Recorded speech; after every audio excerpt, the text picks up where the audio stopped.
पर दोस्तों प्राचीन काल में मिले वैलेरियस स्टाइस, जो एक आर्कियोलॉजिस्ट थे, उन्होंने 17 मई 1902 को ग्रीक आइलैंड एंटिकाइथेरा के किनारे जब गोता लगाया तो उन्हें समंदर में 2000 साल पुराना एक रोमन व्यापारिक शिप का मलबा मिलता है। और दोस्तों उन्हें इस शिप के मलबे के साथ काफी कीमती चीजों से लदा एक बक्सा भी मिलता है, जिसमें तरह तरह के खजाने, शराब की बोतलें और सुंदर व आकर्षक कलाकृतियां रही, जिन्हें रोमन ग्रीक से चीन तक वो अपने साथ ले गए। और दोस्तों यही नहीं, इन सब कीमती चीजों के साथ उन्हें एक ऐसा यंत्र भी मिला जिसने प्राचीन काल के रिसर्च को एक अलग ही दिशा दे दी और इतिहासकारों की समझ को भी चकरा दिया। दोस्तों असल में उन्हें एक ब्रॉन्ज से बना एक छोटा सा यंत्र मिला जो तकरीबन 2000 साल पुराना था और उस यंत्र का नाम एंटिकाइथेरा मैकेनिज्म रखा गया। दोस्तों इस यंत्र की सबसे खास बात थी इसके अंदर लगे हुए 27 गियर्स और स्विचेस, जिसकी फिटिंग काफी सटीक थी।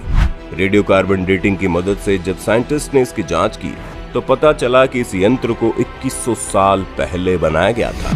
और ये जानने के बाद दुनिया भर के सर्वश्रेष्ठ वैज्ञानिकों तक के होश उड़ गए और वे सब अब इसकी पूरी कुंडली निकालने में जुट गए कि आखिर ये यंत्र है क्या और ये कैसे काम करता है और इसे कैसे बनाया गया था। और दोस्तों तकरीबन 100 सालों तक दुनिया भर के साइंटिस्ट इस यंत्र के बारे में रिसर्च करते रहे, पर किसी के हाथ भी कुछ नहीं लगा। तो इस यंत्र को ग्रीक की राजधानी एथेंस के एक नेशनल म्यूजियम में सजा कर रख दिया गया। पर दोस्तों 100 साल गुजर जाने के बाद भी जब टेक्नोलॉजी और ज्यादा विकसित हुई तब दुनिया भर के अलग अलग क्षेत्र के एक्सपर्ट्स जैसे engineering, archaeology, mechanics, time experts ने मिलकर फिर से इस यंत्र पर रिसर्च करनी शुरू कर दी।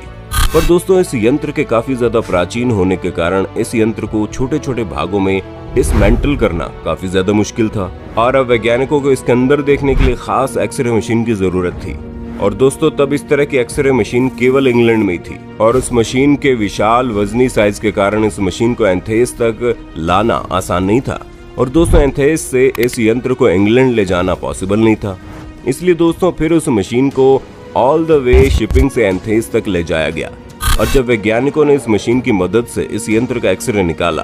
तो इसके साथ साथ इतिहासकारों के भी होश उड़ गए, क्योंकि दोस्तों उस यंत्र के अंदर के गियर्स को जिस टेक्नोलॉजी से बनाकर फिट किया गया था वो 2000 साल पहले बनना पॉसिबल ही नहीं था। पर जिसने भी इस यंत्र का निर्माण किया था वो अपने वक्त से काफी आगे और आधुनिक था। जी हाँ दोस्तों, ये यंत्र कुछ और नहीं बल्कि दुनिया की सबसे पहली कंप्यूटर थी और ये गुटेनबर्ग के प्रिंटिंग प्रेस के आविष्कार से भी 1500 साल पहले बनाई गई थी। दोस्तों ये एंटिकाइथेरा मैकेनिज्म मून कैलेंडर पर आधारित थी,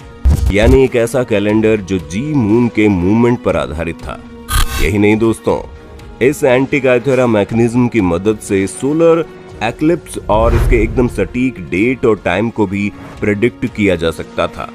दोस्तों माइकल वाइड नामक एक मैकेनिकल इंजीनियर ने एक्सरे डेटा के जरिए एंटिकाइथेरा मैकेनिज्म यंत्र का एक डुप्लीकेट तैयार कर दिया, जिससे उन्हें ये पता चला कि ये यंत्र किसी ग्रीक एस्ट्रोनॉमर ने बनाया था, क्योंकि उस यंत्र में लगे हुए कांटे हमारे सोलर सिस्टम के प्लैनेट्स को दर्शाते हैं, जहां बीच में हमारा अर्थ रहता है और बाकी सारे प्लैनेट सूरज और चांद अर्थ के आसपास चक्कर काटते दिखते हैं, बिल्कुल जैसा ग्रीक एस्ट्रोनॉमर्स मानते थे। दोस्तों जैसे कि मैंने आपको पहले ही बताया कि एंटिकाइथेरा मैकेनिज्म को मून कैलेंडर के आधार पर बनाया गया था और ये इतना सटीक था कि इस पर यकीन करना काफी ज्यादा मुश्किल सा प्रतीत होता है। दोस्तों जैसा कि आप जानते होंगे कि चांद हमारी धरती के अराउंड एक सर्कुलर नहीं बल्कि एक एलिप्टिकल पथ में घूमता है, यानी जब मून धरती के सबसे ज्यादा करीब होता है तो वो काफी तेजी से चक्कर काटता है और जब वो धरती से दूर होता है तो वो धीरे धीरे चक्कर काटता है। और दोस्तों अगर एंटिकाइथेरा मैकेनिज्म को मून के सर्कुलर पथ पर बनाया जाता तो ये मशीन एक्लिप्सेस गलत समय पर दिखाता। पर दोस्तों इसके मशीन के गियर्स इतने परफेक्टली फिटेड थे कि वो मून के इसी वेरिएबल मोशन को दर्शाती है। दोस्तों ये मशीन भविष्य में होने वाली एक्लिप्सेस के एग्जैक्ट और एक्यूरेट टाइमिंग के बारे में बताती थी और कभी कभी इन एक्लिप्सेस के रंग के बारे में अनुमान लगाने में मदद करती थी। दोस्तों एंटिकाइथेरा मैकेनिज्म पर विश्वास कर पाना इसलिए भी काफी मुश्किल है क्योंकि दुनिया की सबसे पहली मैकेनिकल घड़ी मैकेनिज्म 14वीं शताब्दी में क्यों आई थी